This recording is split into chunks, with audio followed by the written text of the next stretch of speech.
Sejam todos bem-vindos. Vamos falar da sociologia contemporânea, especificamente a sociologia dos Estados Unidos. Nosso primeiro autor vai ser o principal autor da sociologia americana, Parsons, que utiliza aí, como você pode ver, uma mistura da teoria do Weber com a teoria do Durkheim, falando de uma teoria geral da interpretação social. Ele tenta compreender a sociedade, mas também analisar os fatos sociais. Assim, ele vai chegar àquela ideia de consenso.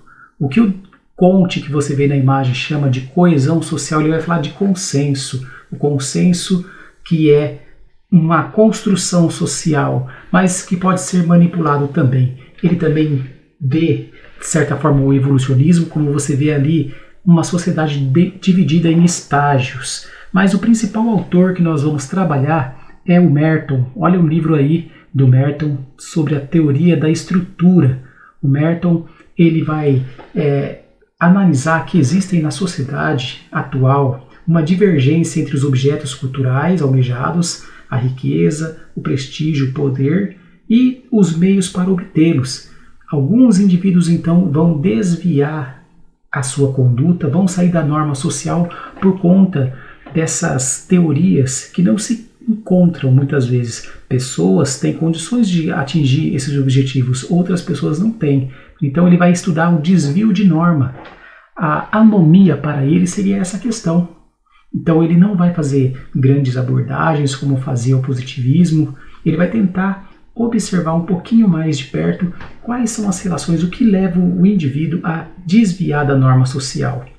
Então, se existe um consenso, existe também um desvio de norma. É porque os meios e os objetivos da sociedade muitas vezes não se encontram e alguns indivíduos vão abandonar os padrões sociais para poder atingir os seus meios. Então, como nós podemos observar aí, algumas pessoas buscam esses objetivos, né? O sonho americano, saiu o American Dream, a riqueza, o prestígio, o poder, mas os meios institucionalizados, a escola, o trabalho, muitas vezes não nos oferece a possibilidade de atingir esses meios. Por isso, existe um grande desajuste, uma pequena parcela da população que vai ter acesso a essas metas através das instituições.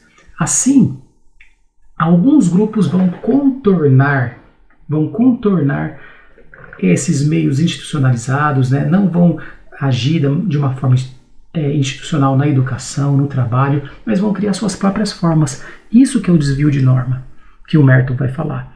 Então, primeiro ele vai falar de uma fase conformista, aquelas pessoas que vivem na sociedade normal, que seguem as instituições, mas também depois 4 situações que as pessoas fogem disso, como nós podemos ver nessa imagem, né? A imagem foi, lá em 2013, teve esse movimento do rolezinho, e que alguns jovens não atingindo prestígio, poder, porque eles eram de condições sociais subalternas, acabaram, né, percebendo essa grande discrepância que havia entre possibilidades e meios e criaram sua própria forma de se divertir, de ter podemos dizer assim, seu poder, seu prestígio, através desses rolezinhos que logo foram taxados como algo de baderna, assim, que muitas vezes alguns shopping centers acabou pedindo documentação para esses jovens, uma forma de impedi-los de se encontrar nesses ambientes, uma forma de preconceito, digamos assim. Mas veja,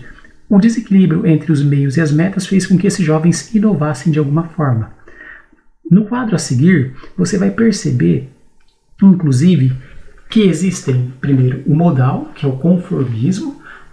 As pessoas elas aceitam essas metas, por exemplo, quem está na escola, quem está no trabalho aceita as metas, mas como você pode ver, existem outras formas também de contornar tudo isso. Vamos começar pelo ritualismo.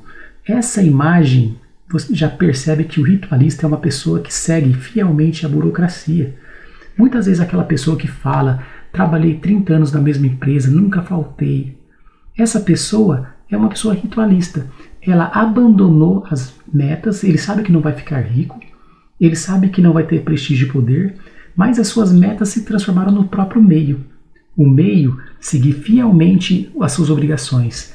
Como esse senhor aí, veja, ele está tão apegado aos seus meios que continua tradicionalista utilizando a máquina de escrever. Essas pessoas muitas vezes atrapalham no processo de desenvolvimento porque elas são tão burocráticas que elas não inovam, não aceitam a inovação. A segunda é a inovação. Mas a inovação pode ser antissocial. Olha só aí uma foto de Alcatraz do Al Capone, um dos principais traficantes de bebida alcoólica dos Estados Unidos dos anos 20. Ele não seguiu os meios institucionalizados, a escola, o trabalho, mas ele foi para a criminalidade e atingiu poder, prestígio, dinheiro dentro do seu contexto. Então isso é o tipo de inovação antissocial, mas é uma forma de inovação. Ele atingiu as metas sem seguir os meios. Também podemos falar que existe um tipo de inovação social, criativa, como exemplo aí dos grandes criadores, dos grandes pensadores, como Alberto Santos Dumont, mineiro, que teria sido o primeiro inventor, do avião, um avião que levantou voo sozinho com seus próprios motores e atingiu uma certa distância. Também criador da lâmpada, os criadores das redes sociais, da computação, do automóvel, enfim. Isso é um tipo de inovação social, criativa. Também podemos ter a atitude da evasão. Olha os povos Roma aí, mais conhecidos como ciganos. Os povos Roma, eles abandonaram as metas e os meios. Eles não aceitam nenhum nem outro. Não é o prestígio, poder, riqueza que vão nos fazer feliz. Então eles não precisam seguir os meios. Assim também nós podemos citar as pessoas em situação de vulnerabilidade, as pessoas em situação de rua. Eles estão na sociedade, mas na verdade também não estão na sociedade. Muitas vezes são invisíveis. Esse povo é evadido, ele está fora da sociedade. Então os moradores de rua também se encontram nessa situação. E por fim, nós podemos falar da rebelião, aqueles que negam metas e meios, mas querem criar outras, como os socialistas aí, essa imagem do Lenin na Revolução Russa. Ele negava a riqueza, prestígio e poder, não queria seguir as metas do capitalismo e queria criar um outro tipo de sociedade. Os povos hippies também a mesma coisa, acreditam que não devem seguir essas metas, por isso não devem cumprir esses meios. Assim eles criam a sua própria forma de vida, novos métodos e meios para que satisfaçam as suas necessidades. Então é isso, gente, que nós temos para hoje. Espero que vocês tenham compreendido Merton e o Parsons. Bons estudos e até a próxima aula.